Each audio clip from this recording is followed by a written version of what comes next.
Football বিশ্বকাপে প্রথমবারের মতো সুযোগ পেয়ে আলোড়ন তুলেছে আটলান্টিকের ছোট্ট দ্বীপরাষ্ট্র কেপ ভার্দে।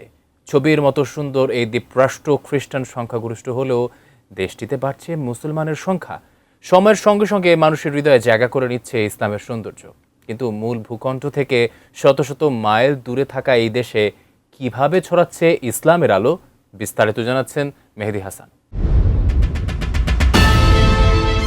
আটলান্টিকের বুকে জেগে থাকা ছোট্ট দ্বীপরাষ্ট্র কেপ ভার্দে সম্প্রতি বিশ্বের কাছে নতুন করে পরিচিতি পেয়েছে 2026 বিশ্বকাপে নিজেদের রং ছড়িয়ে।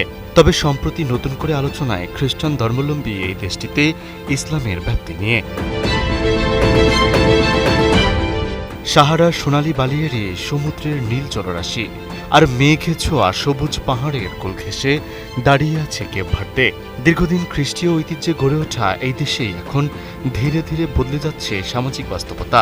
অভিবাসী মুসলিমদের জীবনযাপন, সৎ ব্যবসা, মানুষের সঙ্গে সৌহার্দ্যপূর্ণ সম্পর্ক এবং ধর্মীয় স্বাধীনতার পরিবেশ মিলিয়ে নীরবেই ছড়িয়ে পড়ছে ইসলামের সৌন্দর্য ও মানবিক মূল্যবোধ।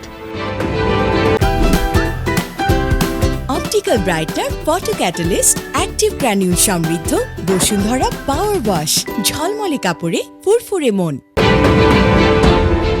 বর্তমানে প্রায় 5 লাখ মানুষের এই দেশে মুসলিমের সংখ্যা আনুমানিক 5,000, যা মোট জনসংখ্যার প্রায় 1%। তাদের অধিকাংশই পশ্চিম আফ্রিকার সেনেগাল, গিনি বিসাউ ও মালি থেকে আসা অভিবাসী। রাজধানী প্রাউয়া, বন্দরনগরী মিন্দেলো এবং পর্যটন নির্ভর সাল ও বোয়াভিস্তা দ্বীপে তাদের বসবাস বেশি। খুচরা ব্যবসা, নির্মাণ সামগ্রী, পর্যটন, পরিবহন ও হস্তশিল্পের মতো বিভিন্ন পেশায় কাজ করেন তারা।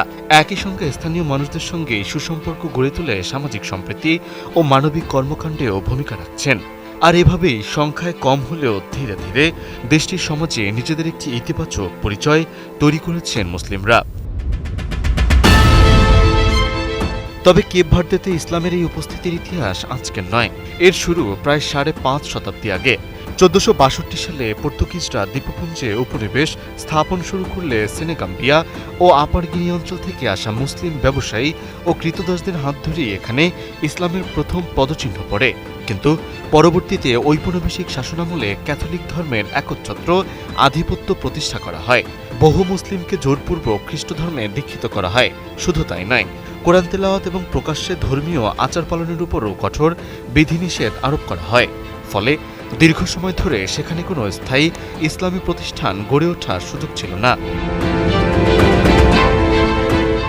তবে এত বাধা বিপত্তির পরও ইসলামের সব চিহ্ন মুছে যায়নি। স্থানীয়দের ভাষা, সংস্কৃতি এবং পশ্চিম আফ্রিকার মুসলিম ঐতিহ্যের কিছু প্রভাব আজও সেই ইতিহাসের নীরব সাক্ষী হয়ে আছে। এরপর 1975 সালে স্বাধীনতার পর সংবিধানে ধর্মীয় স্বাধীনতা নিশ্চিত করা হলে মুসলিমরা প্রথমবারের মতো প্রকাশ্যে ধর্মচর্চার সুযোগ পান। এর ফলে ধীরে ধীরে তাদের ধর্মীয়, সামাজিক এবং সাংগঠনিক কার্যক্রমও বিস্তৃত হতে শুরু করে। এরপর 1980 ও 1990-এর দশকে পশ্চিম আফ্রিকার দেশগুলোর সঙ্গে যোগাযোগ, বাণিজ্য এবং পর্যটন শিল্পের প্রসার ঘটতে থাকে। সেই সঙ্গে বাড়তে থাকে এই অভিবাসী মুসলিমের সংখ্যাও। এই ধারাবাহিকতায় 1990 সালে রাজধানী প্রাইয়ায় প্রতিষ্ঠিত হয় দেশের প্রথম সরকার স্বীকৃত মসজিদ। পরে 2014 সালে আইনের মাধ্যমে মুসলিম সংগঠনগুলো আইনি স্বীকৃতি ও কর সুবিধা লাভ করে। ফলে ধর্মীয় কার্যক্রম আরও সংগঠিত হওয়ার সুযোগ তৈরি হয়।